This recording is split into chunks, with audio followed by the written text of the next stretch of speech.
Ito ang GMA Regional TV News. Mainit na balita hatid ng GMA Regional TV. Hindi lang sa Metro Manila idinaos ang kilos protesta kontra katiwalian, kundi pati na rin sa iba't ibang probinsya. Chris, pahingi kami ng detalye tungkol dun sa mga protesta sa Luzon. Connie, may kabi-kabilang rally sa Bulacan na isa sa mga sentro na investigasyon sa maanumalya umanong flood control projects. Sa Malolos, dumiretso sa tanggapan ng 1st District Engineering Office ang mga rallyista. Kinandado pa nila ang gate gamit ang replikang kadena. Nagtipon-tipon naman sa harap ng Malolos Cathedral ang grupo ng mga magsasaka at mangingisda. Naglabas din ng hinaing ang ilang taga-kalumpit na madalas ding bahain.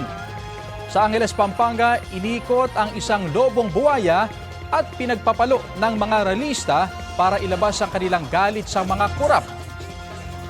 Nagsama-sama naman sa Malcolm Square sa Baguio City ang ilang residente at estudyante.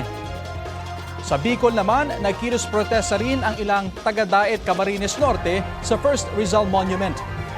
Habang sa tapat ng Sorsogon Provincial Capital, nagkaroon ng rally sa Sorsogon City. Nagmarcha naman ang iba't ibang grupo ng kabataan sa Catanduanes.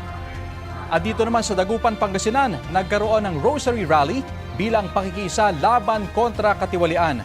Ganyan din ang idinaos sa Lingayen kung saan nagtirik pa ang mga taga-simbahan ng mga kandilang nakahugis ng krus.